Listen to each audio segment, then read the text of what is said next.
लइकवा हो तो बरगे बरगे लइकवा हो तो बरगे बरगे। मिक्स बाय किरम रिकॉर्डिंग स्टूडियो हड्डी मोड़ खैरा जमुई। पीले के छौड़ी नारियल के पानी लइकवा हो तो बरगे। खाइले मगहिया पान के छौड़ी लाल हो जाई तो ठोरगे। खाइले मगहिया पान के छौड़ी लाल हो जाई तो ठोरगे। पीले के छौड़ी नारियल के पानी लइकवा हो तो बरगे। पीले के छौड़ी डाभा के पानी लइकवा हो तो बरगे। पता चलल हो अगले महीना होलो बियाहवा तोरगे। पता चलल हो अगले महीना होलो बियाहवा तोरगे। पीले के छौड़ी डाभा के पानी लइकवा हो तो बरगे। पीले के छौड़ी नारियल के पानी लइकवा हो तो बरगे।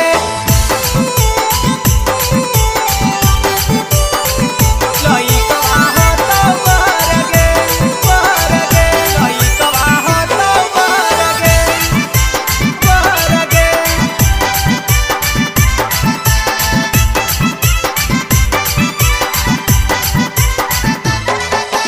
पीले के छौड़ी नारियल के पानी लइकवा हो तो बरगे। तोर बनल रहतौ सेहत ई काम करो हई देहत। कुछ करतौ नहीं तू रूटी के छौड़ी बनल रहतौ ब्यूटी बनल रहतौ ब्यूटी। तोर बनल रहतौ सेहत ई काम करो हई देहत।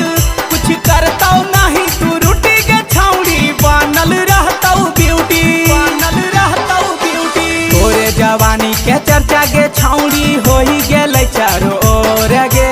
तोरे जवानी के चर्चा गे छौड़ी होई गेलै चारो ओर गे।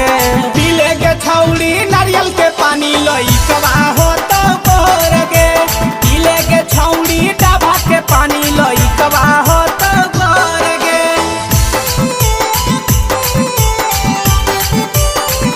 लइकवा हो तो बरगे बरगे लइकवा हो तो बरगे बरगे।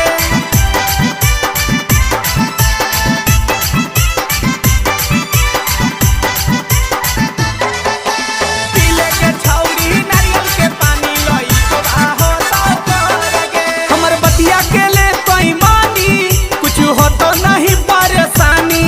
तोरा ठीक से हो तो लइकवा के छौड़ी खैभी पीभी जब विटामिन खैभी पीभी जब विटामिन। हमर बतिया के ले पैमानी कुछ हो तो नहीं परेशानी। तोरा ठीक से हो तो लइकवा के छौड़ी खैभी पीभी जब विटामिन खैभी पीभी जब विटामिन। कहो रहुलवा निरंजन प्रताप होई जाई में कमजोर गे। मिथल सरंगीला कहो माने बतिया मोर गे।